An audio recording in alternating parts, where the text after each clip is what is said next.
সকল শ্রেণী পেশার মানুষের কাছে সর্বজন শ্রদ্ধেয়, সর্বজন গ্রহণযোগ্য, এমনকি যারা রাজনৈতিক কারণে অনেক সময় সমালোচনা করে থাকেন সেই বিরোধী মতের লোকজন আজকে প্রকৃত অর্থেই সাধুবাদ জানিয়েছে যে একটি অসাধারণ সিদ্ধান্ত সংসদে হয়েছে এবং যোগ্যতম ব্যক্তি রাষ্ট্রপতির মহামান্য আসনে বসেছেন এবং উনি জাতীয়তাবাদী দল বিএনপির মহাসচিব ছিলেন।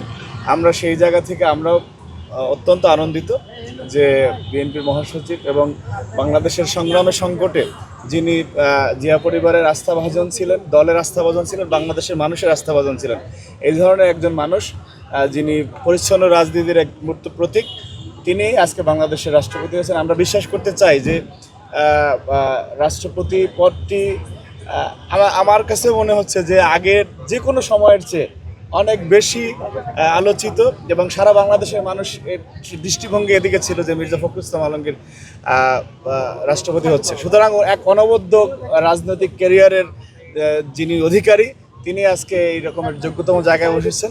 সেই জন্য জাতীয়তাবাদী ছাত্রদলের একজন কর্মী হিসেবে আমিও আনন্দিত।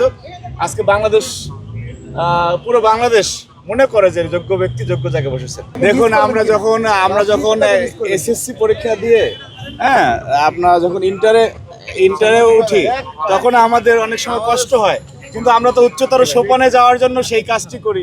সেই বিদায় অনুষ্ঠানে আমরা কেঁদে থাকি অনেক সময়, কিন্তু আমাদের পড়ালেখার জন্য আবার ম্যাট্রিক থেকে ইন্টারে যেতে হয়।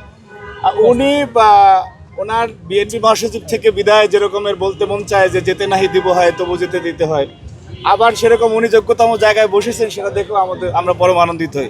সুতরাং এটি প্রকৃতিরই নিয়ম যে আপনি একটা যথাযোগ্য জায়গায় গেলে আগের স্থানটিকে আপনার ত্যাগ করতে হবে এবং এই চরম বাস্তবতা আমাদেরকে মেনে নিয়েই, তবে you will be missed very surely যে মির্জা ফখরুল ইসলাম আলমগীর বিএনপির মহাসচিব ছিলেন। উনি এই দলের সর্বস্তরের মানুষের কাছে অনেক গ্রহণযোগ্য, ওনাকে আমরা মিস করবো, এটি সত্য।